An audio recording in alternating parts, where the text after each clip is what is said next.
여러분, 오늘이 마지막 수준기입니다. 네, 이제 다음 주면 이제 수련회가 시작되는데요. 제가 수련회 강사님을 만나서 어떤 말씀을 좀 전해주시겠습니까? 라는 거 물어봤는데 에스겔 말씀을 전해주신대요. 에스겔 말씀을 전해주시고 각 집회마다 전해질 본문이 다 나왔는데 오늘 이 본문은 없더라고요. 그래서 수련회 마지막 우리 준비 기도인 만큼 같은 말씀, 에스겔 말씀을 여러분과 나누면서 좀 수련회 문을 열고자 합니다. 최근에 우리 야베스의 정삼 목사님이 많이 아프셨어요. 알고 있었나요? 자, 이지은 손 들어보세요. 알고 있었습니까? 네, B형 독감에 걸리셔가지고 폐렴까지 오셨어요. 폐렴까지 와서 2주 동안 교회를 못 나오실 정도로 아프셨다고 합니다. 이제 거의 좀 회복이 되어가고 있는 중인데 오늘 아침에 한효세 목사님하고 정삼 목사님하고 이런저런 좀 티타임을 하면서 이런저런 이야기들을 했어요. 근데 정삼 목사님이 이런 말씀을 하시더라고요. 목사님, 이 병약한 몸뚱아리를 누군가 바꾸면 좋겠습니다 라는 말을 하시더라고요. 제가 그 말에 엄청 공감을 했습니다. 저도 타고난 건강이 그렇게 좋지는 않거든요. 제가 자가 면역 질환이 있는데 그 증상이 막 심하게 발현이 되면 온 관절과 근육이 막 아파요. 누워있으면 못 일어날 정도로 아픈데 그렇게 아플 때마다 참 서러운 마음이 듭니다. 나는 왜 이렇게 겉보기에는 건강한데 건강하다 보다 저는 건장하지 않습니까? 그죠? 겉보기에는 건강한데 왜 이렇게 좀 건강하지 못한 몸을 가지고 태어났을까? 참 건강했으면 참 좋았을 텐데. 제가 고등학교 2학년 때부터 여드름이 나기 시작했어요. 여드름이 나기 시작했는데 이 피부 트러블이 화농성 염증으로 막 악화되면서 얼굴과 몸에 많은 흉터로 남았습니다. 그래서 저는 피부가 콤플렉스였어요. 그래서 제가 그때마다 이런 생각을 했습니다. 나는 왜 이런 피부를 가지고 태어났을까? 윤우가 제가 이게 안고 있으면 제 얼굴 이렇게 만지면서 이거 뭐야? 라고 물어보거든요. 설명하기 되게 난감해요. 네. 얼굴이 왜 이 모양이냔 말이죠. 그죠? 네. 어제 피부가 참 고우면 좋았을 텐데 제가 여러분에게 자주 나눴지만 제 가정도 그렇게 화목하지 못했고 제 어린 시절 경제적 상황도 참 나빴기 때문에 많은 어려움들이 있었습니다. 그때 생각했어요. 왜 우리 가정만 이럴까? 왜 나만 이럴까? 수많은 자기개발서들과 강연들이 당신도 할 수 있습니다. 당신에게 지금이 당신의 삶을 리셋할 기회입니다 라고 외치지만 실상은 우리가 바꿀 수 없는 것들이 많이 존재하고 있습니다. 공평하지 않은 출발선도 그렇고 노력해서 올라가려고 했는데 올라가다 보니 거대한 유리천장이 우리의 미래를 가로막고 있는 것도 봅니다. 사랑에도 실패하고 입시에도 실패하고 취업에도 실패하고 결혼에도 실패하고 실패를 생각하고 도전하고 시작한 사람은 아무도 없을 겁니다. 잘 될 거라고 생각을 했고 그러기 위해서 많은 노력과 투자를 했을 겁니다. 근데 나는 남들과 똑같이 노력을 했어요. 근데 왜 나만 이런 실패들을 맛보게 될 때 그리고 이 실패가 반복이 될 때 나는 아무리 애쓰고 노력해도 남들처럼 좀 잘 되지 못할 때 도대체 어디서부터 잘못된 건가라는 질문에서부터 이 인생을 다시 시작할 수만 있다면 다시 살고 싶다라는 자조 섞인 한탄이 터져 나오기도 하는 거죠. 세상은 우리를 향해서 리셋을 위해서 스펙을 쌓고 환경을 바꾸라고 끊임없이 말합니다. 조금 더 다듬으면 돼. 조금만 더 수정하면 돼. 그러면 네 삶도 괜찮아질 거야. 그런데 여러분 그건 진짜 리셋이 아니죠. 그걸로 완전한 리셋은 불가능합니다. 성경은 우리에게 완전히 다른 차원의 리셋을 얘기합니다. 괜찮아질 거니까 스스로 열심히 네 삶의 웅덩이를 파봐. 생수가 나올 때까지 열심히 웅덩이를 파봐 라고 성경은 이야기하지 않습니다. 피 터지는 노력으로 웅덩이를 파다 보면 네 인생이 좋아질 거야. 네 인생의 목마름이 해결될 거야 라고 성경은 우리에게 말하지 않습니다. 성경은 우리에게 아주 일관적이게 주장하고 있어요. 당신은 위로부터 오는 리셋이 필요하다. 위로부터 오는 능력으로 말미암아 당신은 리셋될 수 있다. 여러분 우리가 잘 아는 요한복음 3장에 등장하는 이 거듭남이라는 단어는 아노덴이라는 헬라어를 씁니다. 아노덴은 위로부터 오는 거듭남을 의미하는 단어입니다. 위로부터 오는 하나님의 능력으로부터 오는 본 어게인, 위로부터 오는 그 능력이 우리를 리셋하게 한다라는 거죠. 오늘 그 진리의 말씀을 깨달아 아는 은혜가 여러분에게 주어지기를 축복합니다. 오늘 우리가 나눌 말씀은 에스겔서입니다. 이름에서 알 수 있듯이 이 성경은 에스겔에게 주어진 신탁입니다. 에스겔은 하나님을 섬기도록 부름받은 제사장 가문의 청년이었습니다. 그런데 그가 25살이 되던 해 유다는 망하고 성전은 파괴됩니다. 여러분 에스겔에게 성전은 단순한 건물이 아니었습니다. 태어나면서부터 제사장의 운명이 정해진 에스겔에게 성전은 그의 인생의 전부였습니다. 그렇기 때문에 성전이 무너졌다는 것은 지난날의 시간과 노력이 부인당하는 사건이었고 모든 미래가 산산조각 났음을 말해주는 사건이었습니다. 그렇게 그는 거룩한 제사장의 세마포를 입어야 할 때에 죄수복을 입고 바벨론의 그발 강가로 끌려갑니다. 여러분, 그발 강가는 운하 건설을 위해서 포로들을 몰아넣는 강제 노역의 현장이었어요. 뜨거운 태양볕 아래서 채찍에 맞으면서 하루 종일 흙을 파야만 했던, 무거운 것을 날라야 했던 여러분 에스겔의 삶을 한번 상상해 보세요. 얼마나 절망적이겠습니까? 여러분, 사람이 언제 죽는다고 생각하세요? 사람이 죽는 순간은 먹을 것이 떨어진 순간이 아닙니다. 오늘 먹을 것이 떨어져도요, 내일을 소망할 수 있는 사람은 삽니다. 진짜 사람이 죽는 것을 생각할 때는 절망의 순간입니다.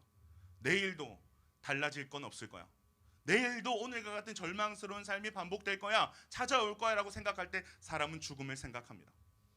여러분, 에스겔의 인생이 그렇지 않겠어요? 잠자리에 들 때마다 지독한 내일이 다시 오지는 않았으면 좋겠다라는 생각을 하면서 저는 그가 잠자리에 들었을 것이라고 생각을 합니다.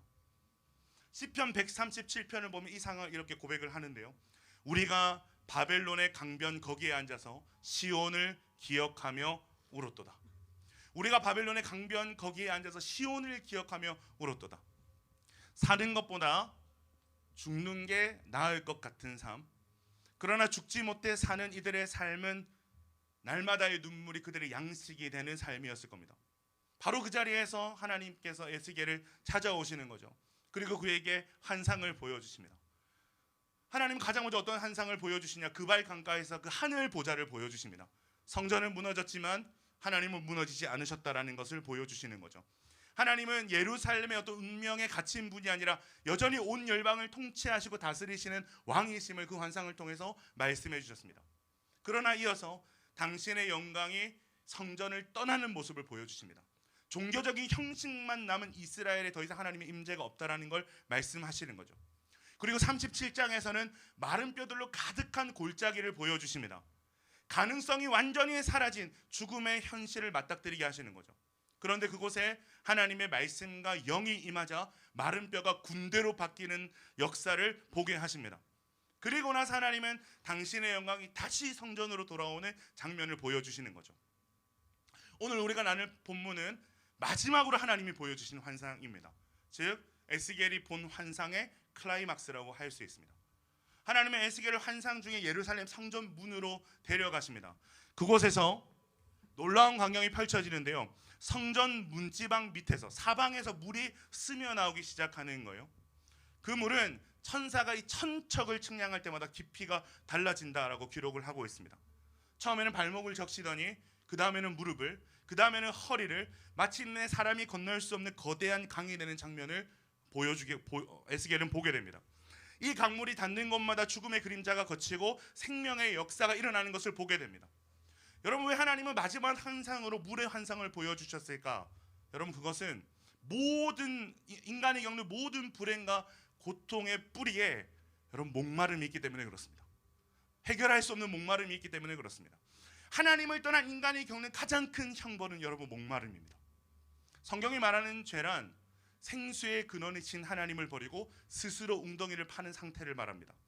하나님을 잃어버린 인간은 하나님을 대체할 것을 찾아서 끊임없이 스스로 웅덩이를 파는 거죠. 그런데 성경은 그 웅덩이를 터진 웅덩이라고 얘기합니다. 아무리 파도 채워질 수 없다는 거예요. 아무리 채워도 그 웅덩이는 채워질 수 없다는 거죠. 그것이 돈이 될 수도 있고 성공이 될 수도 있습니다. 사람이 될 수도 있고 명예와 권력이 될 수도 있습니다. 그런데 그 물은 터진 웅덩이라서 절대로 우리의 목마름을 채울 수 없다라고 이야기를 하는 거죠.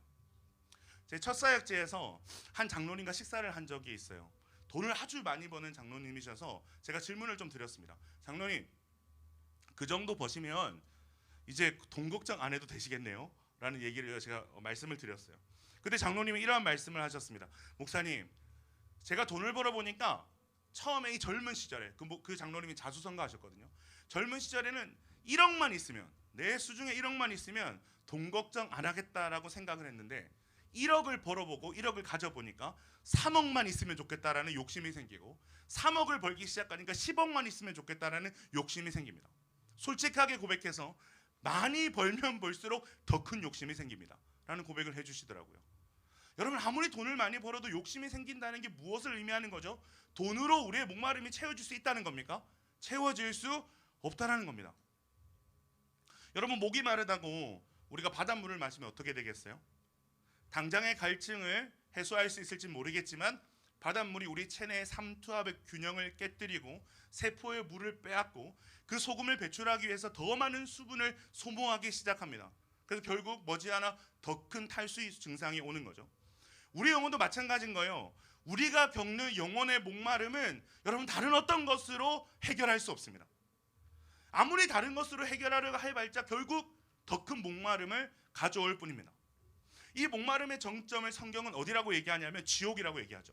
이 지옥이라고 얘기합니다. 여러분, 지옥은 불구덩이만 있는 곳이 아닙니다. 지옥은 하나님의 은혜와 사랑이 단 한 방울도 존재하지 않는 곳이 지옥입니다. 그래서 영원히 해결되지 않는 목마름의 절정을 경험하고 사는 곳이 지옥입니다. 여러분, 이것은 누가복음 16장에서 예수님이 예화로 든 이야기에 잘 나타나는데요.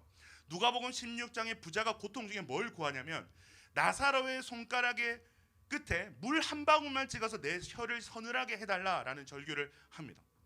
여러분, 지옥은 이런 곳인 거예요. 해결되지 않는 목마름의 절정을 죽지도 못하고 영원히 살아가게 되는 곳이 지옥입니다. 자, 그런 의미에서 여러분, 하나님을 떠나 사는 인생은 어떤 인생인가요? 이미 지옥의 한 꼭지를 살아가는 인생이라고 할 수 있어요. 아무리 가져도 허전하고 아무리 즐거워도 돌아서면 공허한 거예요. 끊임없이 시도하지만 가슴이 텅 빈 것만 같은 상태, 여러분, 그것이 바로 지옥을 맛보며 살아가는 삶입니다. 하나님께서는 지옥을 살고 있는 우리를 구원하시기 위해서 예수 그리스도를 보내주십니다. 그래서 요한복음 4장에서 예수님께서 당신을 뭐라고 표현하시느냐? 마르지 않는 생수라고 표현하십니다. 자신을 마르지 않는 생수라고 규명하십니다. 여러분, 이것 왜 예수님께서 이렇게 자신을 규명하실까요? 예수님께서 우리에게 오신 이유가 우리의 목마름을 해결하러 오셨기 때문에 그렇습니다. 여러분, 요한복음 4장의 사마리아 여인의 인생을 보십시오. 그녀는 인생의 결핍을 채우기 위해서 수많은 시도를 했습니다. 남편이 5이나 있었습니다. 모쏠들 힘내세요. 네, 남편이 5이나 있었습니다. 지금 사는 남자도 그녀의 남편이 아닙니다. 명확하게 기록하고 있지는 않지만 정황상 그녀는 경멸의 대상이었던 것 같습니다. 그래서 그녀는 사람들의 눈을 피해서 뜨거운 정오에 물을 기르러 옵니다. 여러분, 이 장면과 이 여인의 상황이 여러분 오버랩돼야 됩니다. 하나님은요, 성경을 보면 연출의 대가라는 걸 알 수 있는데, 하나님은 그녀가 정오에 물을 길러 나오는 장면을 통해서 그녀의 내면에 얼마나 지독한 목마름, 해결되지 않은 얼마나 지독한 목마름이 있는지를 나타내고 계십니다. 아무리 물을 떨어 놔도, 아무리 물을 퍼날라도 그 물은 여인의 목마름을 채울 수 있다 없다? 채울 수 없다는 거예요. 자, 그런 그녀에게 누가 찾아오시죠? 예수님이 찾아오시는 거예요. 그리고 예수님이 놀라운 요청을 하세요. 어떤 요청을 하십니까? 물을 좀 달라라는 말씀을 하세요. 여인에게 물을 좀 달라라는 말씀을 하십니다. 결핍과 부족함이 존재하실 수 없는 하나님이, 결핍과 부족함이 존재할 수 없는 존재가, 천지를 만드시고 물을 만드신 존재가 우리와 같은 목마름의 자리에 내려오셨음을 보여주는 엄청난 여러분 사건을 우리 요한복음 4장에서 발견하는 거죠. 사랑하는 여러분, 왜 예수님이 목마름의 자리에 내려오셨습니까? 왜 예수님이 목마름의 자리에 내려오셨을까요? 이유는 한 가지입니다. 우리의 목마름을 해결하시기 위해서 그분이 목마름의 자리에 내려오셨습니다. 요한복음 4장 13절 14절에 예수님께서 이렇게 말씀하시죠. 같이 한번 읽어볼까요? 요한복음 4장 13절 14절입니다. 시작. 예수께서 대답하여 이르시되 내가 주는 물을 마시는 자는 영원히 목마르지 아니하리니 내가 주는 물은 그 속에서 영원생하도록 솟아나는 샘물이 되리라. 예수님의 이 말씀은 십자가를 향한 예고의 말씀입니다. 예수님은 십자가 위에서 인류가 겪어야 될 모든 갈증을 대신 짊어지셨습니다. 그래서 요한복음 19장 28절에 보면 뭐라고 말씀하시냐면, 그 후에 예수께서 모든 일이 이미 이루어진 줄 아시고 성경을 응하게 하려 하사 이르시되 내가 목마르다 하시니. 모든 것을 응하시고 말씀하신 거예요. 내가 목마르다 하시니. 여러분, 예수님의 목마름의 절정은 십자가입니다. 예수님은 십자가 위에서 절규하면서 외치십니다. 내가 목마르다. 그리고 나서 곧 테텔레스타이, 내가 다 이루었다라는 말씀과 함께 숨을 거두십니다. 예수님께서 십자가에서 흘리신 물과 피가 우리의 목마름을 해결하는 생수가 되었다는 거죠. 주님은 우리를 목마름의 저주에서 구원하시기 위해 우리를 대신하여 목마름의 한복판으로 들어오셨습니다. 그래서 우리의 생수가 되어주셨습니다. 십자가에서 터져나온 물과 피가 그 어떤 것으로도 해결할 수 없었던 우리의 목마름을 해결하는 생수가 되었습니다. 천국은 어떤 것인가요? 그것은 하나님과 어린 양의 보좌로부터 수정과 같이 맑은 생명수의 강이 흐르는 곳을 우리는 천국이라고 얘기합니다. 여러분, 천국이 왜 우리의 소망이 될까요? 천국은 목마름이 없는 곳이기 때문에 그렇습니다. 우리 계시록 7장 16절 17절 말씀을 같이 한번 읽어봅시다. 계시록 7장 16, 17절입니다. 시작. 그들이 다시는 줄이지도 아니하며 목마르지도 아니하고 해나 아무 뜨거운 기운에 상하지도 아니하리니 이는 보좌 가운데 계신 어린 양이 그들의 목자가 되사 생명수 샘으로 인도하시고 하나님께서 그들의 눈에서 모든 눈물을 씻어 주실 것임이라. 아멘. 다시는 줄이지도 그리고 목마르지도 해나 뜨거운 기운에 상하지도 않는 곳, 보좌 가운데 계신 어린 양이 우리의 목자가 되사 우리를 생명수 샘으로 인도하셔서 목마른 가운데 울며 고통하던 우리의 모든 눈물을 씻어주시는 곳, 여러분 그것이 천국이라고 말씀하고 계십니다. 여러분, 이런 맥락에서 오늘 본문을 보면 왜 최종적인 환상이 물에 대한 환상인지를 우리가 짐작할 수 있습니다. 하나님은 에스겔에게 최종적인 환상으로 성전 문지방에서 물이 흐르는 것을 보여주십니다. 왜 그렇습니까? 답은 하나입니다.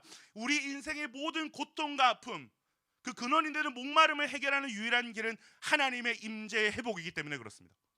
성전의 회복이기 때문에 그렇습니다. 여러분, 에스겔의 이 성전의 문지방에서 물이 흐르는 환상은 하나님께서 다시 그들 가운데 거하시겠다는 소망의 약속이 되는 거예요. 구속사적으로는 하나님께서 그 아들 예수 그리스도를 보내셔서 우리의 모든 목마름을 해결하시겠다는 약속이 되는 거죠. 그리고 궁극적으로는 우리의 목마름이 없는, 존재하지 않는 저 천국으로 우리 모두를 인도하시겠다라는 약속이 되는 것입니다.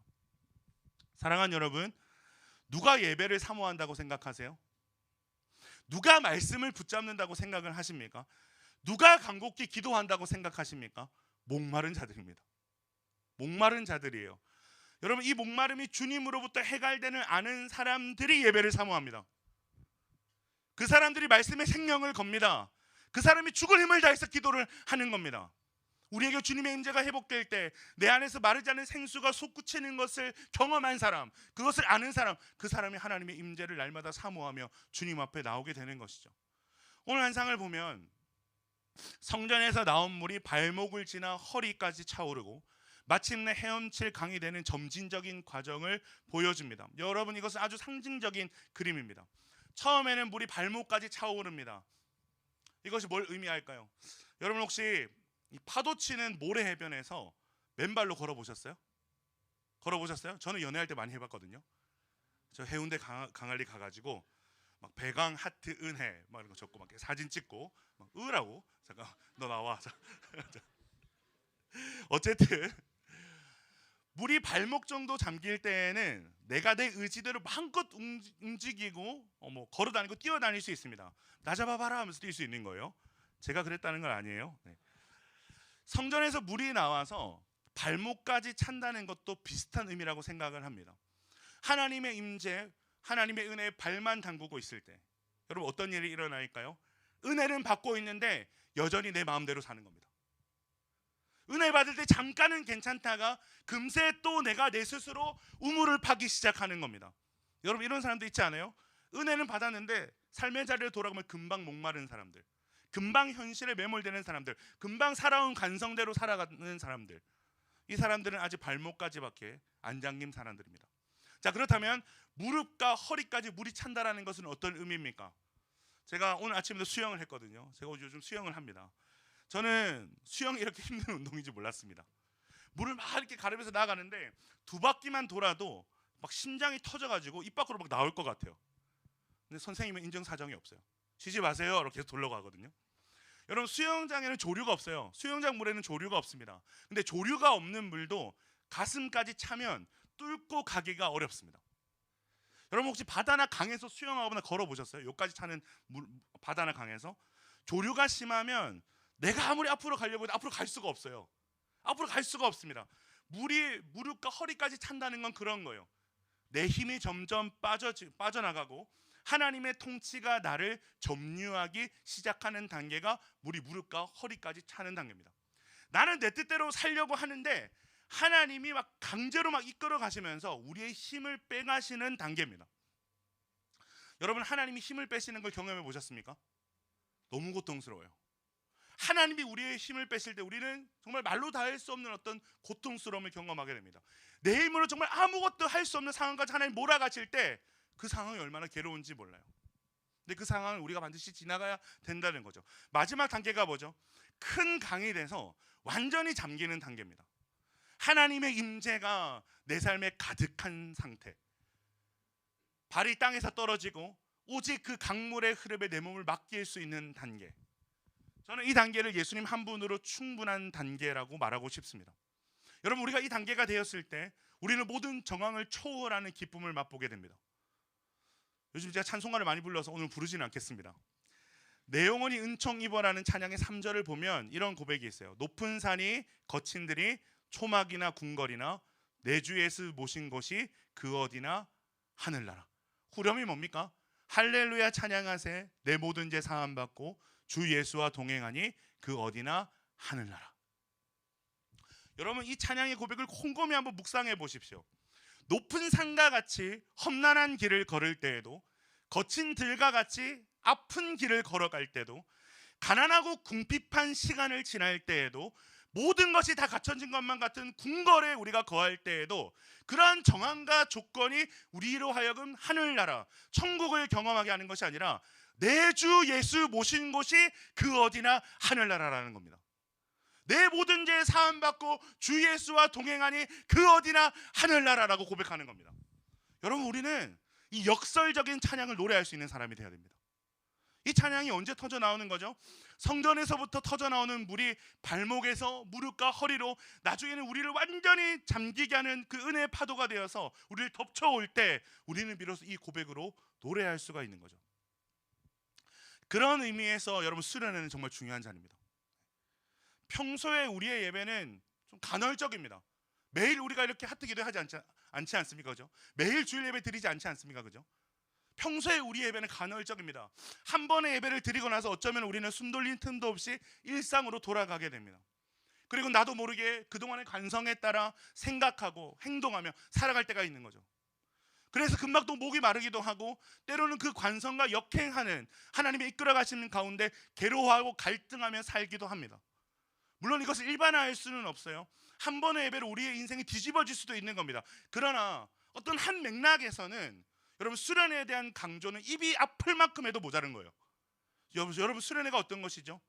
우리가 익숙했던 모든 일상의 관성에서 떠나서 말씀, 기도, 찬양에 잠길 수 있는 모든 물리적인 조건이 갖춰져 있는 것이 수련회입니다. 우리 모두가 오랫동안 기도하면서 준비했던 곳, 기도가 쌓인 곳이 수련회입니다. 하나님의 임재의 강물에 뛰어들 수 있는 것이 수련회인 줄 믿습니다. 여러분, 우리는 고민하셔야 되는 거예요. 언제까지 발만 담근 신앙인으로 살 것인가? 언제까지 하나님의 말씀에 역행하면서 내가 살아왔던 죄인된 관성으로 분투하며 살아갈 것인가? 언제까지 하나님께 다 맡기지 못한 채 갈등하며 힘들게 씨름하며 살아갈 것인가? 이런 고민을 하는 자에게 필요한 것은 무엇입니까? 하나님의 깊은 임재입니다. 머리끝까지 차오르는 하나님의 깊은 임재입니다. 어쩌면 이 자리에 있는 누군가에게는 매년 반복되는 이 수련회가 그냥 성전문에서 졸졸졸 흘러나오는 작은 물줄기 같이 미약해 보일지도 모르겠어요. 그런데 여러분, 성전에서 흘러난 그 물이요, 발목까지 차오르고 허리까지 차오르다가 우리를 완전히 잠기게 했다라는 이 말씀을 여러분, 우리는 기억해야 됩니다. 은혜의 시작이라는 거예요. 하나님께서 이스라엘에게 이 모든 환상을 보여주면서 이렇게 물으시거든요. 인자야, 네가 이것을 보느냐? 인자야, 네가 이것을 보느냐? 우리 6절에서 12절 말씀인데 좀 긴 말씀이긴 하지만 우리 같이 한번 읽어보겠습니다. 6절에서 12절입니다. 시작. 그가 내게 이르시되 인자야, 내가 이것을 보았느냐 하시고 나를 인도하여 강가로 돌아가게 하시기로 내가 돌아가니 강 좌우편에 나무가 심이 많더라. 그가 내게 이르시되 이 물이 동쪽으로 향하여 흘러 아라바로 내려가서 바다에 이르리니 이 흘러내는 물로 그 바다의 물이 되살아나리라. 이 강물이 이르는 곳마다 번성하는 모든 생물이 살고 또 고기가 심히 많으리니 이 물이 흘러 들어가므로 바닷물이 되살아나겠고 이 강이 이르는 각처의 모든 것이 살 것이며 또 이 강 가에 어부가 설 것이니 엔게디에서부터 에네글라임까지 그물 치는 곳이 될 것이라. 그 고기가 각기 종류를 따라 큰 바다의 고기같이 심히 많으리와 그 진펄과 갯벌은 되살아나지 못하고 소금 땅이 될 것이며 강 좌우가에는 각종 먹을 과실나무가 자라서 그 잎이 시들지 아니하며 열매가 끊이지 아니하고 달마다 새 열매를 맺으리니 그 물이 성소를 통하여 나옴이라. 그 열매를 먹을 만하고 그 잎사귀는 약재료가 되리라. 성전에서 흐르는 그 강물이 닿는 곳마다 죽은 나무가 살아납니다. 그 어떤 생물도 살 수 없어서 이름마저 사해인 바다가 모든 생물이 살고 고기가 심이 많은 곳으로 변화되게 됩니다. 물고기가 얼마나 많은지 어부들이 그물을 치는 곳이 됩니다. 강 좌우에는 각종 먹을 가실나무가 자라는데 잎도 시들지 않고 그 열매가 끊이지 않는답니다. 그 열매는 참으로 먹을 만하고 그 잎사귀는 사람을 살리는 약재료가 된다고 얘기하고 있습니다. 언제 그런 일이 일어난다고요? 언제 그런 일이 일어나게 된다고요? 성소에서 그물이 흘러나올 때, 성소에서 그물이 흘러나올 때, 그물이 닿는 곳마다 그 생명의 역사가 일어난다라고 얘기하고 있습니다. 하나님이 지금 에스겔에게 묻고 계신 거예요. 인자야, 네가 이것을 보았느냐? 인자야, 네가 이것을 보았느냐? 우리말로 바꿔 얘기하면 인자야, 네가 이것을 믿느냐? 네가 이것을 정말 믿느냐? 네가 이것을 사모하느냐? 네. 여기서 인자는 벤 아담이라는 히브리어인데요, 사람의 아들이라는 뜻입니다. 사람의 아들. 벤이 아들이고 아담이 사람이라는 뜻이거든요. 벤 아담, 사람의 아들이라는 뜻입니다.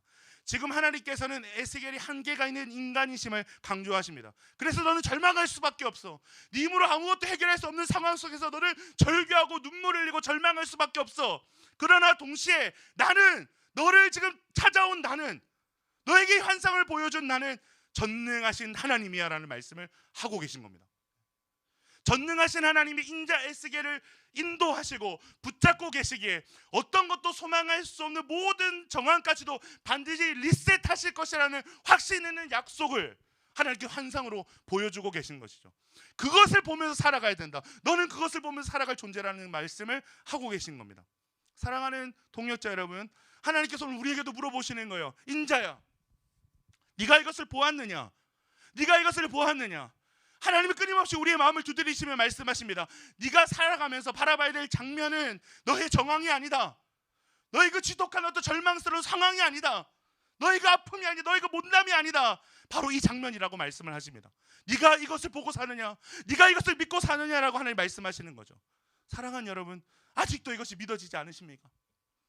아직 하나님께서 우리의 삶을 인도하시며 우리의 삶을 그 마르지 않는 생명수로 되살리실 것을 여러분 믿어지지 않으십니까? 그것이 여러분의 소망이 되지 않으십니까? 그렇다면 문제는 무엇입니까?